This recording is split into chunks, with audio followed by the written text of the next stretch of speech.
Everyone has different traditions when it comes to marriage. What might be acceptable in one culture might be completely bizarre in another. I come from Plav, Montenegro, which is in Eastern Europe, and the traditions we have there are completely different from those of a traditional American wedding, or even a wedding in India or Jerusalem. The way the couple is married, the attire that is worn, and the rules that have to be followed are all different. In India, the bride and her female friends and family decorate their hands with designs called mehndi, which is made out of a henna dye. In the Jewish culture, there is a crushing of the glass done by the groom at the end of the ceremony.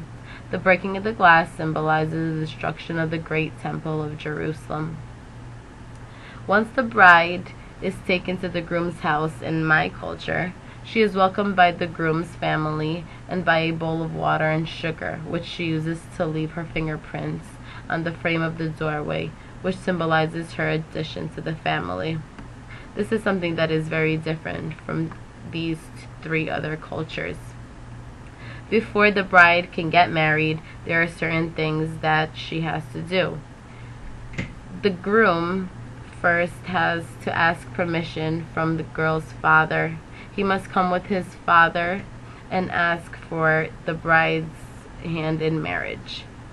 The father can either accept or deny. If the father doesn't want the girl to get married to the person who is asking for her hand in marriage, and the girl does want to get married, she will more than likely run away to the man's house without her parents knowing.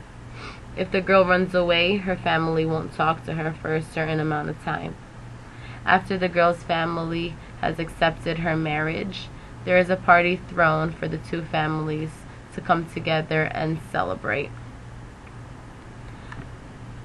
Even though these rules seem bizarre, there are other rules that she must follow. The bride cannot move in with her fiancé until after the wedding. Unless she runs away, then she is considered married as soon as she gets to his house. At the wedding, the parents of the bride are not invited to attend. In modern culture, this does not have to be true. They can come if they would like. When married, the bride has to do everything in the house. This includes cooking, cleaning, serving the guests and the family. It is said to be disrespectful for the bride to sit while there is company. She usually stands in front of the room and makes sure everyone is content. When guests come, the bride cannot wear any jeans. She has to dress up for them and look her best. After she is married, she wears a traditional plav attire to weddings that her and her husband are invited to. The attire is very different from anything that is in America. Oh my god. The attire looks something like this.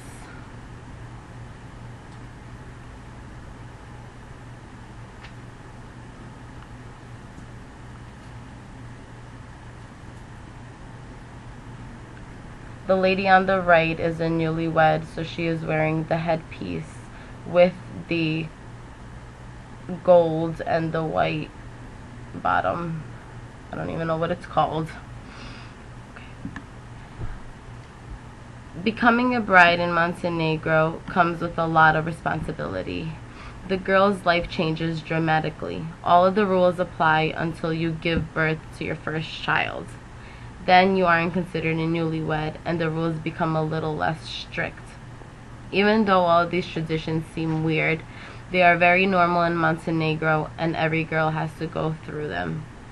As a girl, you are being prepared for it from the time you are young till the day you are given off to your husband, so it doesn't seem very hard.